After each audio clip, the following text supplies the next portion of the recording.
দেখুন, এই এসআইআর নিয়ে আজ দীর্ঘ আজ 5 মাস আমি এসআইআর নিয়ে আমি আজকে ওদের এই কাগজপত্রের সঙ্গে আমি জড়িত। এই ভোটারদের আমার যে 780 ভোটার, এদের কাগজপত্র আমি আজ ধরে 6 মাস 5 মাস ধরে ঘাঁটছি, কাগজপত্র আমি দেখেছি। মূলত বিষয় হলো, আমি এখনই এই ডিলেট আওতায় দেখাতে চাই, এই যে জিয়ারুল তরফদার বলে যে ছেলেটা, এর অরিজিনাল স্কুল সার্টিফিকেট আছে।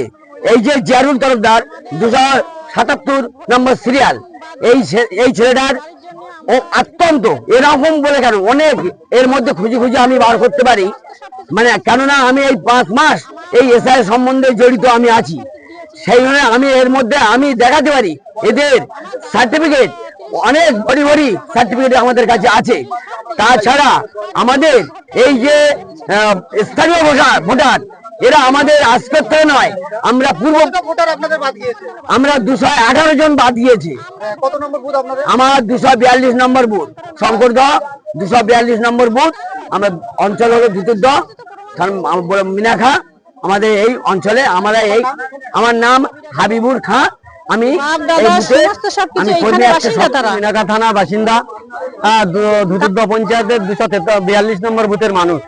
আজকের আমাদের 277 জন বিচারাধীনের মধ্যে ছিল, তার মধ্যে 218 জনের নাম বাদ দিয়েছে। যে 218 জনের নাম বাদ দিয়েছে, আমরা দেখলাম এই 218 জন মানুষ একটাও বাইরের লোক না।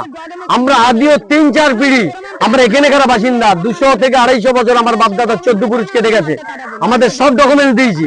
তা আমি বলতে চাই, কোর্ট যে রায়টা দিয়েছে আধার কার্ড বহাল থাকবে, মাধ্যমিক সার্টিফিকেট, পাসপোর্ট, তা আমরা 218 জনের মধ্যে এমনও ব্যক্তি আছি, 2 সালের ব্যক্তিও আছে, 80 বছর বয়স, মাধ্যমিক সার্টিফিকেট, পাসপোর্টও আছে। তাহলে সব থাকাকালীন যদি নামটা বাদ দিয়ে থাকে, তাহলে এইসব কাগজপত্র চলবে না। তো তা আমি একটাই আবেদন করতে চাই, আমরা নাম আমাদের তুলতে হবে না। যে কমিশনার নাম ওর জ্ঞানেশ কুমার নাকি শুনেছি, ওর নামটা তো মূর্খ কুমার দেওয়া উচিত ছিল। ওই জ্ঞানেশ কুমারের কাগজপত্রটা প্রমাণ করাক, আর আমি আনারুল খান 2002 সালের কাগজ প্রমাণ করাবো।